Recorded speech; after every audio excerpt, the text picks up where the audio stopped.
Hi అండి. అందరికీ నమస్కారం. Welcome to my channel. ఈ వీడియోలో మరణించిన పెన్షనర్ల డీఆర్ బకాయిలు జమ అవుతున్నాయంటూ అప్డేట్ రావడం జరిగింది. సో, దీనికి సంబంధించిన పూర్తి వివరాలు ఈ వీడియోలో తెలుసుకుందాము. వీడియో అయితే ఎక్కడే గాని స్కిప్ చేయకుండా ఎండ్ వరకు చూసేయండి. అప్పుడే ఇన్ఫర్మేషన్ పూర్తిగా అర్థమవుతుంది. అలాగే వీడియో చూస్తున్న ప్రతి ఒక్కరు వీడియోకి లైక్ చేయండి ఫ్రెండ్స్. ఈ వీడియోని తోటి పెన్షన్ మిత్రులతో అయితే షేర్ చేయండి. కొత్తగా మన ఛానల్ చూస్తున్న వారు ఇంకా ఎవరైనా సబ్స్క్రైబ్ చేసుకోకపోతే వెంటనే మన ఛానల్ అయితే సబ్స్క్రైబ్ చేసుకోండి. సబ్స్క్రైబ్ చేసుకోవడం వల్ల నేను చేసే ప్రతి ఒక్క వీడియో మీ వరకు రీచ్ అవుతుంది. ఇక ఆలస్యం చేయకుండా వివరాల్లోకైతే వెళ్ళిపోదాము. సో ఫ్రెండ్స్, ఇక విషయానికొచ్చినట్టయితే ఆంధ్రప్రదేశ్ రాష్ట్ర వ్యాప్తంగా ఉన్నటువంటి వేలాది మంది పెన్షనర్లకు 2026 జనవరి 14వ తేదీన ఒక తీపి కబురు అయితే ప్రభుత్వం అందించింది. ఎందుకంటే ఆ రోజున ప్రభుత్వం ఎంతో కాలంగా ఎదురుచూస్తున్న డీఆర్ బకాయిలను నేరుగా వారి బ్యాంకు ఖాతాల్లో జమ చేసింది. అయితే ఈ సంతోష సమయంలో ఒక విషాదకరమైన సాంకేతిక పరమైనటువంటి సమస్య వెలుగులోకి రావటం మనందరికీ తెలిసిందే. అదేమిటంటే ఈ నిధుల విడుదల అయ్యేటటువంటి సమస్య వెలుగులోకి వచ్చిందనమాట. నిధులు విడుదలయ్యే సమయానికే రాష్ట్రంలోని కొంతమంది పెన్షనర్లు దురదృష్టవశాత్తు మరణించి ఉన్నారు. ప్రభుత్వం నిధులనైతే విడుదల చేసింది, కానీ సదరు పెన్షనర్లు మరణించిన కారణంగా వారి బ్యాంకు ఖాతాలు అప్పటికే క్లోజ్ అయిపోయాయి. మరి దీనివల్ల ఆ బకాయిలు ఆ ఖాతాలో జమ కాకుండా పేమెంట్ ఫెయిల్డ్ అని చెప్పేసి ఉండిపోయాయన్నమాట. అంటే తిరిగి రివర్స్‌గా ట్రెజరీకి వెనక్కి వెళ్ళిపోయాయి. మరణించినటువంటి పెన్షనర్ల వారసులు ఆ డబ్బును పొందటానికి ప్రయత్నించినప్పుడు వారికి ట్రెజరీ కార్యాలయాల్లో సరైన సమాధానం లభించక తీవ్ర నిరాశ ఎదురైంది.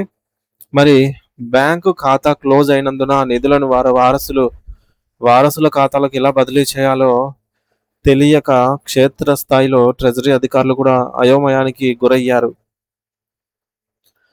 మరి క్లిష్టతరమైన సమస్యను పరిష్కరించడానికి కాకినాడ, అనంతపురం మరియు నంద్యాల ప్రాంతాలకు చెందినటువంటి అసిస్టెంట్ ట్రెజరీ అధికారులు, ఏటీఓ మరియు జిల్లా ట్రెజరీ అధికారులు డిటిఓ చొరవ తీసుకున్నారు. వారు మంగళగిరిలోని director of treasuries and accounts DTA కార్యాలయానికి క్లారిఫికేషన్ కోరుతూ లేఖలు రాశారు.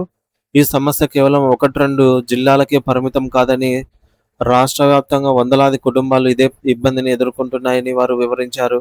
దీనిపై స్పందించిన ప్రభుత్వం మే 11, 2026న ఒక ముఖ్యమైన మెమో నెంబర్‌ని మనం ఇక్కడ స్క్రీన్ పైన అయితే చూడొచ్చు. ఈ మెమోను జారీ చేసింది. ఈ మెమో ద్వారా మరణించిన పెన్షనర్ల డీఆర్ బకాయిలను వారి వారసులకు ఎలా అందజేయాలి అనే దానిపైన స్పష్టమైన మార్గదర్శకాలను విడుదల చేసింది. ఇప్పుడు మనం ఆ మెమోలో ఉన్న ప్రతి అక్షరాన్ని క్షుణ్ణంగా పరిశీలిద్దాం. మొదటి అంశం ప్రకారంగా బ్యాంకు ఖాతాలు క్లోజ్ అవ్వటం వల్ల విఫలమైన చెల్లింపులు, ఫెయిల్డ్ పేమెంట్స్. సాధారణంగా ఎస్టీఓ లాగిన్‌లో కేవలం 90 రోజుల పాటు మాత్రమే ఫెయిల్డ్ పేమెంట్స్ అనేవి కనిపిస్తాయి. 90 రోజుల గడువు ముగిసిన తర్వాత ఆ వివరాలు అక్కడి నుండి మాయమైపోతాయి. సో, దీనివల్ల అధికారులు ఆ బిల్లులను తిరిగి ప్రాసెస్ చేయడానికి వీలుండదు. అయితే ప్రభుత్వం ఇప్పుడు ఇచ్చినటువంటి క్లారిఫికేషన్ ప్రకారం 90 రోజులు దాటిన తర్వాత కూడా ఈ విఫలమైన చెల్లింపుల సమాచారం పూర్తిగా పోదు. అవి సిఎఫ్ఎంఎస్ సిస్టమ్‌లో ల్యాప్స్డ్, ఫెయిల్డ్ టెయిల్‌లోకి చేరతాయి. ఆ వివరాలను సంబంధిత డీటీఓకి కేటాయించడం ద్వారా మళ్ళీ ప్రక్రియను మొదలుపెట్టవచ్చు. అంటే మీ వివరాలు 90 రోజులు దాటినా కంగారు పడవలసిన అవసరం లేదు. అధికారులు వాటిని తిరిగి వెలికి తీయగలరు.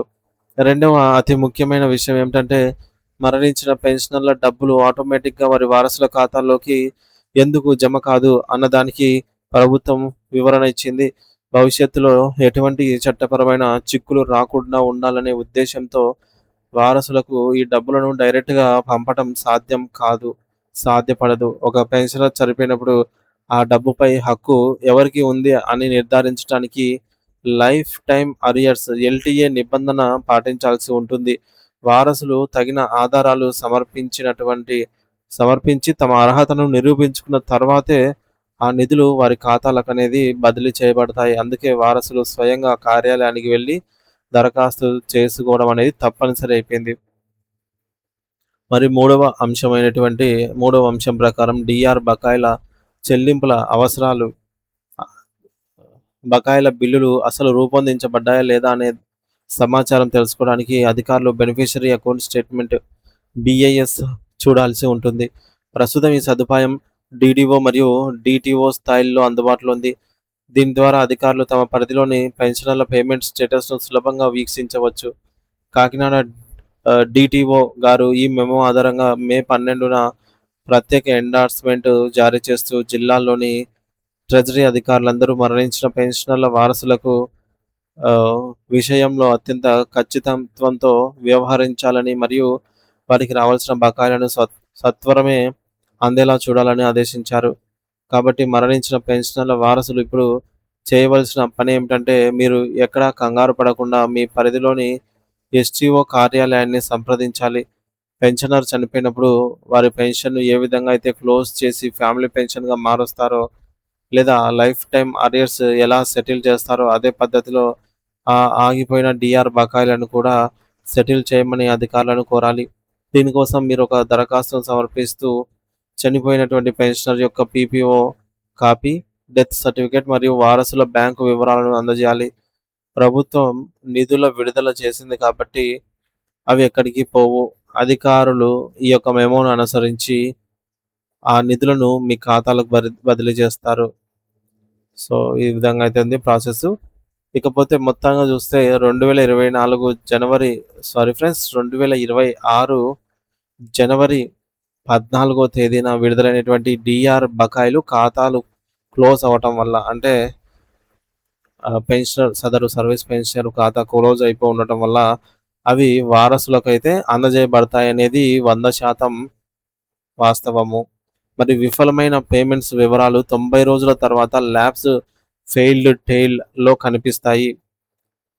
మళ్ళీ బకాయిల కోసం బదిలీ బకాయిల బదిలీ కోసం లైఫ్ టైమ్ అరియర్స్ అంటే ఇవి బకాయిలనేవి వారసులకు చెల్లించాలంటే లైఫ్ టైమ్ అరియర్స్ నిబంధనను ఖచ్చితంగా అనుసరించాల్సి ఉంటుంది.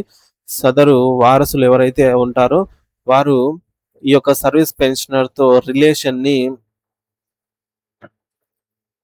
నిరూపించాలి. డాక్యుమెంట్ రూపంలో రిలేషన్ ఏంటని అదొకటి. తర్వాత రెండవదొచ్చేసి వాళ్ళు అర్హులై ఉండాలి. సో, వాళ్ళకి ఎలిజిబిలిటీ ఉండాలన్నమాట. అంటే ఈ యొక్క ఈయన ఎల్‌టీఏ లైఫ్ టైమ్ అరియర్స్‌ను పొందేదానికి అర్హత ఉండాలి. సాధారణంగా ఎవరికి అర్హత ఉంటుందంటే ఫస్ట్ ప్రయారిటీ స్పౌస్ అంటే భార్య లేదా భర్త. సెకండ్ ప్రయారిటీ వచ్చేసి చిల్డ్రన్స్ అర్హులైన వారు. థర్డ్ ప్రయారిటీ వచ్చేసి ఆహ్, డిపెండెంట్ ఎవరైతే పెన్షనర్ సర్వీస్ పెన్షన్ ఉంటారో వాళ్ళపైన డిపెండ్ అయిన పేరెంట్స్. అట్లా ఈ విధంగా ఎవరైతే వారసత్వాన్ని నిరూపిస్తారో ఎలిజిబిలిటీ ఉంటుందో వారికి ఆ అమౌంట్ తప్పనిసరిగా అయితే చెందుతుంది. అలాగే ఖచ్చితంగా మీరైతే ఈ అమౌంట్‌ని పొందడానికి 100% ప్రయత్నం చేయండి. ఇక డీటీఏ మే 11న విడుదల చేసిన మెమో నంబర్ ఇక్కడ చూడొచ్చు. దీని ప్రకారంగా ప్రామాణికం అన్నమాట. ఈ యొక్క మెమోనే దీనికి ఆధారము. కాకినాడ డీటీఓ గారు జారీ చేసిన ఎండార్స్‌మెంట్ ప్రకారం అధికారులు ఈ యొక్క ప్రక్రియను వేగవంతం చేయాలి. వారసులు తమ ఆధార్ మనకు వారసులు నిరూపించుకోవాలని చెప్పాం కదా! సో, వారసత్వాన్ని వారసులు తమ Aadhaar, PPO copy, death certificate అంటే సర్వీస్ పెన్షనర్ ఎవరైతే ఉంటారో వారి యొక్క డెత్ సర్టిఫికేట్ మరియు బ్యాంకు పాస్ పుస్తకం ఇవన్నీ కూడా సబ్మిట్ చేయాలి. ఈ సమాచారం యొక్క సారాంశం ఏంటంటే 2026 జనవరిలో డీఆర్ బకాయిలు విడుదలైన సమయంలో పెన్షనర్లు మరణించి ఉండటం. దీనివల్ల వారికి క్లోజ్ అయిన బ్యాంక్ ఖాతాలకు వెళ్లాల్సిన నిధులు నిలిచిపోయాయి. దీనిపై ప్రభుత్వం మే 11న స్పష్టమైన ఉత్తర్వులు జారీ చేస్తూ ఆ నిధులను వారసులకు మళ్ళీ చెల్లించడానికి అనుమతినిచ్చింది. ఆటోమేటిక్‌గా డబ్బులైతే పడవు కాబట్టి వారసులు తగిన పత్రాలతో ట్రెజరీ అధికారులను కలవాలి. అధికారులు ఆ నిధులను లైఫ్ టైమ్ అరియర్స్ కింద పరిగణించి వారసుల ఖాతాలలో జమ చేస్తారు. ఇది రాష్ట్ర వ్యాప్తంగా మరణించిన పెన్షనర్ల కుటుంబాలకు ఎంతో ఊరటనిచ్చే వార్త. సో, దీనిపై మీ అభిప్రాయాన్ని కామెంట్ ద్వారా తెలియజేయండి friends. Thank you for watching this video.